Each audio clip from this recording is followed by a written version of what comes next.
Hello everyone, welcome to एक to rankers. अभी जा रहे हैं यूनिट 2 करने। तो जिसमें जो पहला टॉपिक है, सिर्फ इंपॉर्टेंट टॉपिक से कर रहे हैं एग्जाम के पॉइंट ऑफ व्यू से। पहला टॉपिक है software process and process models. पहले सॉफ्टवेयर प्रोसेस होता क्या है? सॉफ्टवेयर प्रोसेस एक स्ट्रक्चर सेट ऑफ एक्टिविटीज़ होता है जो कि सॉफ्टवेयर बनाने के लिए फॉलो किए जाते हैं। मतलब सेट ऑफ रूल्स होते हैं जिसको सॉफ्टवेयर बनाने के लिए हम लोग फॉलो करते हैं। एक प्रोसेस होती है जिसको फॉलो करते हैं, जिसको SDLC software development life cycle बोल सकते हैं।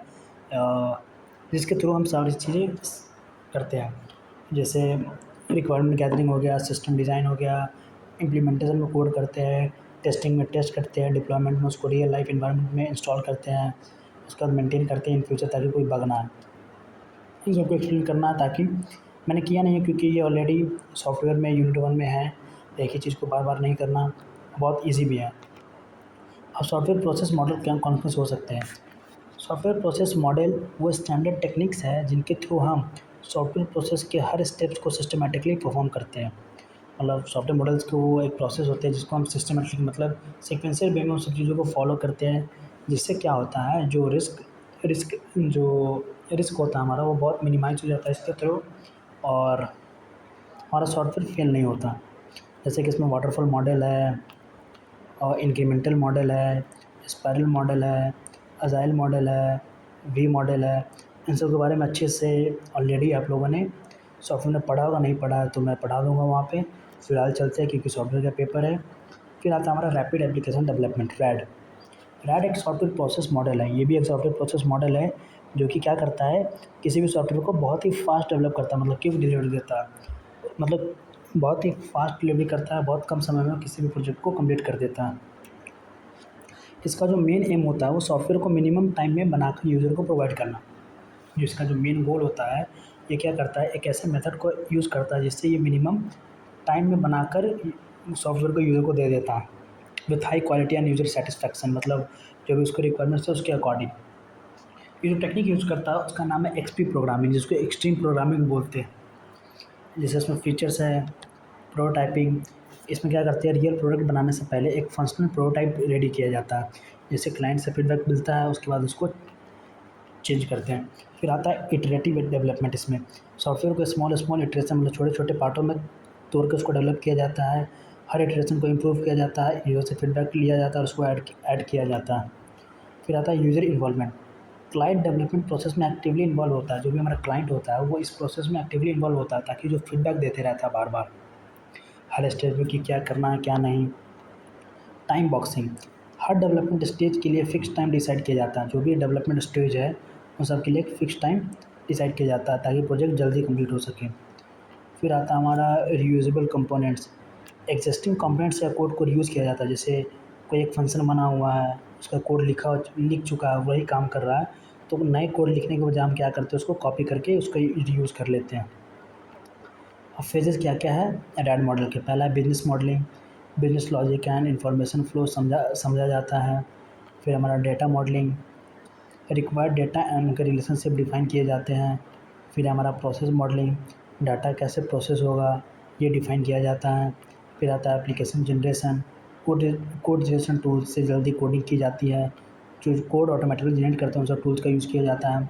Testing and turnover, functional testing होती है एंड प्रोडक्ट क्लाइंट को डिलीवर हो जाती है। इसमें सिर्फ फंक्शनल, जो भी फंक्शनल है उसको देखते हैं, अगर वो काम कर रहा है तो क्लाइंट को डिलीवर कर देते हैं ये चीज़। फिर हमारा एडवांटेजेस ऑफ रैड, ये क्या करता है, एडवांटेज इसका फास्ट डिलीवरी करता है सॉफ्टवेयर का, हाई कस्टमर सेटिस्फैक्शन देता है क्योंकि लगातार फीडबैक लेते रहता है, डेवलपमेंट टाइम एंड कॉस्ट को रिड्यूस कर देता है, फ्लेक्सिबल होता है कि मतलब ड्यूरिंग द डेवलपमेंट हम चेंजेस कर सकते हैं। डिसएडवांटेज क्या है कि मतलब लार्ज और कॉम्प्लेक्स प्रोजेक्ट के लिए सूटेबल नहीं है, और इसमें हमको हाईली स्किल्ड डेवलपर्स की रिक्वायरमेंट होती है किसी भी प्रोजेक्ट को जल्दी डेवलप करने के लिए। फिर हमारा अजाइल मॉडल। अजाइल मॉडल एक iterative and incremental software development approach है, जिसमें इसमें क्या करते हैं, जो भी सॉफ्टवेयर होता है उसको स्मॉल पार्ट्स में, जिसको स्प्रिंट या इटरेशन बोलते हैं, ब्रेक करते हैं। फिर उन स्मॉल पार्ट्स को पहले उस पर काम किया जाता है। सॉफ्टवेयर डिलीवर होता है जो कंटिन्यूसली इंप्रूव होता है बेस्ड ऑन कस्टमर फीडबैक। फिर उसके बाद उस पर काम करते जाते हैं और कस्टमर से फीडबैक ले लेकर उस पर काम करते हैं। मेन प्रिंसिपल ऑफ एजाइल क्या होता है? कस्टमर कोलैबोरेशन, मतलब over contract negotiation.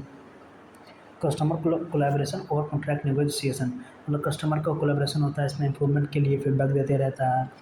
Working software over comprehensive document, मतलब ये क्या करता है, वर्किंग सॉफ्टवेयर बनाता है over comprehensive document. Responding to change over following a fix plan, मतलब फिक्स प्लान में क्या करता है, ये चेंज भी कर सकता है अगर उसको कुछ चेंजमेंट करना है तो। Individual and interaction over process and tools. फिर आता है इसमें फीचर्स क्या क्या है। डेवलपमेंट को स्मॉल स्मॉल पार्ट्स में ब्रेक करते हैं, जैसे जिसको स्प्रिंट इटरेशन कहते हैं। क्लाइंट से कंटिन्यूसली फीडबैक लिया जाता है। डेली स्टैंड अप मीटिंग, मतलब जो एक शॉर्ट मीटिंग की जाती है हर टीम के बीच में रोज़ के रोज़। क्रॉस फंक्शनल टीम्स होती हैं, मतलब टीम में डेवलपर्स, टेस्टर, डिजाइनर सब मिलकर काम करते हैं। वर्किंग सॉफ्टवेयर डिलीवरी, हर स्प्रिंट के बाद वर्किंग सॉफ्टवेयर डिलीवर होता है, मतलब जैसे एक मॉडल बन गया तो उसको डिलीवर कर दिया जाता था। फिर आता है अडेप्टेबिलिटी, चेंजेस को डेवलपमेंट के बीच में एक्सेप्ट किया जाता है। अगर मान लीजिए कोई चेंजमेंट करना है, जब जिस टाइम हम डेवलपमेंट कर रहे हैं उसी के बीच में कर देते हैं। और पॉपुलर एजाइल फ्रेमवर्क्स कौन कौन से, जैसे कि स्क्रम हो गया, कानमैन हो गया, एक्सपी हो गया, स्क्रीन प्रोग्रामिंग, लीन। और इसका एडवांटेज क्या है, fast and continuous delivery of software.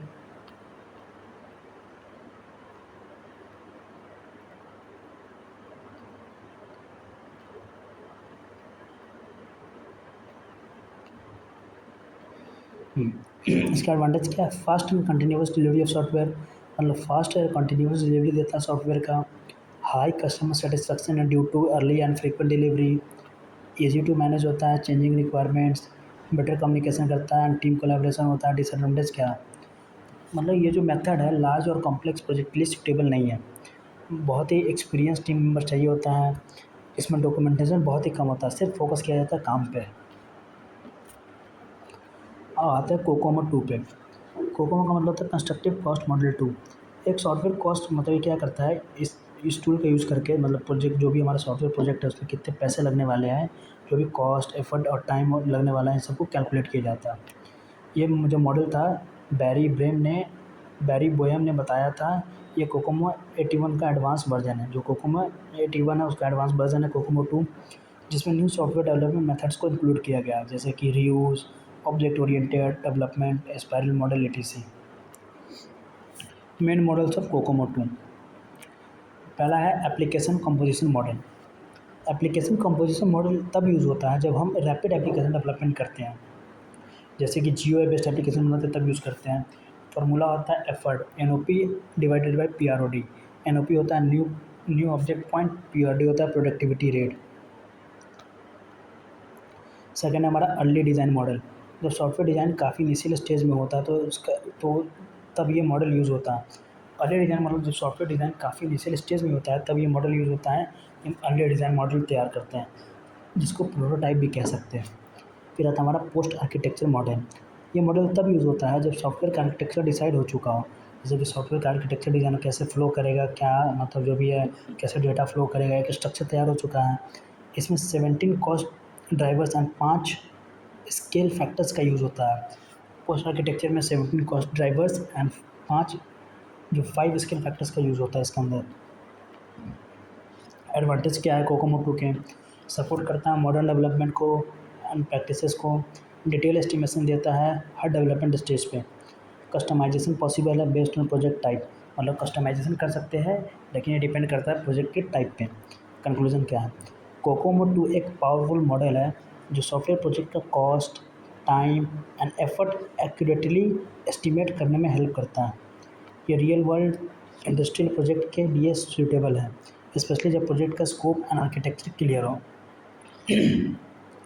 इसका एक डायग्राम है ये, जैसे कि यहाँ पे application generator and composition aids है, यहाँ पे एंड यूज़र प्रोग्रामिंग है, एप्लीकेशन कंपोजिशन है, सिस्टम इंटीग्रेशन है, इंफ्रास्ट्रक्चर है। बस यूनिट 2 खत्म हो गया। इसमें एक टॉपिक छूट रहा है, XP प्रोग्रामिंग। XP का मतलब होता है कि होता है हमारा एक्सट्रीम प्रोग्रामिंग, रैपिड डेवलपमेंट करते हैं इसमें। जो आपने रैड में पढ़ा वही सेम चीज़ें इसमें लिख देंगे। बस ये एक मेथड है जो रैड में यूज़ होता है, बाकी सारे काम सेम ही है। ये मतलब वो डॉक्यूमेंटेशन पे ज़्यादा ध्यान नहीं देता, सिर्फ वर्किंग पे ध्यान देता है। बहुत ही रैपिड, मतलब कम टाइम में ही डिलीवरी कर देता है। और उसके बहुत सारे मिसयूज़ भी होती है कि जैसे इसमें टेस्टिंग परफॉर्म नहीं होती है, प्रॉपर टेस्टिंग नहीं कर पाते। जैसे जब टेस्टिंग की जाती है तो functional and non functional testing दोनों होती है। इसमें सिर्फ फंक्शनल टेस्टिंग ही करते हैं, नॉन फंक्शनल करते ही नहीं हम लोग। तो वो सब एक डिसएडवांटेज है इसकी। और यहाँ पे यूनिट 2 इसको करते ख़त्म। तो फिर मिलते हैं आप सभी से अगले यूनिट में। तो यूनिट 1, 2, 3 सारे अपलोड हो चुके हैं, 4 5 बचा, उसको भी थोड़ी देर में अपलोड कर दिया जाएगा।